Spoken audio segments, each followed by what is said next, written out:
Hi, எல்லோருக்கும் வணக்கம். இன்றைக்கி பொட்டுக்கடலை உருண்டை எப்படி செய்யலான்னு பார்க்கலாம். அதுக்கு 2 கப்பு பொட்டுக்கடலை எடுத்துக்கலாம். இந்த கப்பில்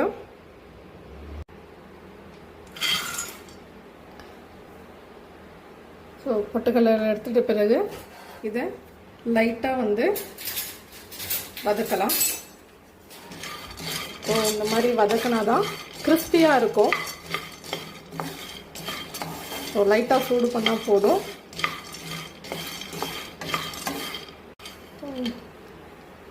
சூடாக இருந்தால் போதும். பொட்டுக்கடலை வறுப்பட்டதும் இதை ஒரு பிளேட்டுக்கு மாற்றிக்கலாம். அடுத்ததாக ஒரு பாகு தயார் பண்ணலாம். எந்த கப்பால் பொட்டுக்கடலையை அளந்து எடுத்துக்கிட்டோமோ அந்த கப்பாலேயே 1 கப் அளவுக்கு வெல்லம் எடுத்துக்கலாம். பொட்டுக்கடலை 2 கப் எடுத்தோம். இப்போ வெல்லம் 1 கப் எடுத்துக்கிறோம். கப்பில் 1/2 கப் அளவுக்கு தண்ணி ஊற்றிக்கலாம். மீடியம் ஃப்ளேமில் வச்சு பாகு ரெடி பண்ணலாம்.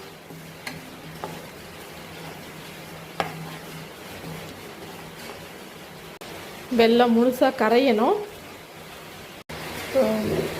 ஒரு கொதி வந்ததும் வெல்லம் மொத்தம் கரைஞ்சதும் அந்த வெள்ளைப்பாகுவை எடுத்து ஃபில்டர் பண்ணிக்கலாம். ரொம்ப டஸ்ட் இருக்கும், மண் இருக்கும். ஸோ அதுக்காக நம்ம ஃபில்டர் பண்ணிடணும். அகைன் அதே வெள்ளைப்பாகை எடுத்து அதே கடாயில் ஊற்றி இப்போ பாகு பதம் வர வரையிலும் சூடு பண்ணலாம். நல்லா கொதிக்கணும்.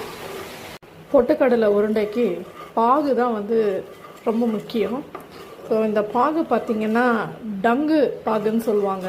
அதாவது இந்த பாகுனுடைய கன்சிஸ்டன்சி பார்த்திங்கன்னா உருட்டின பிறகு கீழே போட்டதும் ஒரு டங்குன்னு சத்தம் வரணும்.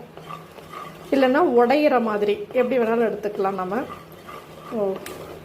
ஒரு பாத்திரத்தில் தண்ணி எடுத்துக்கின்னு பாகு சரியான பதம் வந்திருக்கா அப்படின்னு பார்க்கலாம்.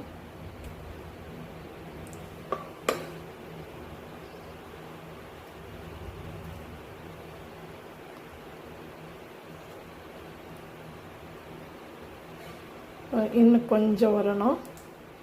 பாகு ரொம்ப முறிஞ்சு போயிட்டாலும் நமக்கு பொட்டுக்கடலை உருண்டை பிடிக்க வராது. ரொம்ப இலகின பாகாக இருந்தாலும் நம்மளால் பொட்டுக்கடலை உருண்டையை செய்ய முடியாது. ஸோ சிம்லேயே வைக்கலாம். So again will check.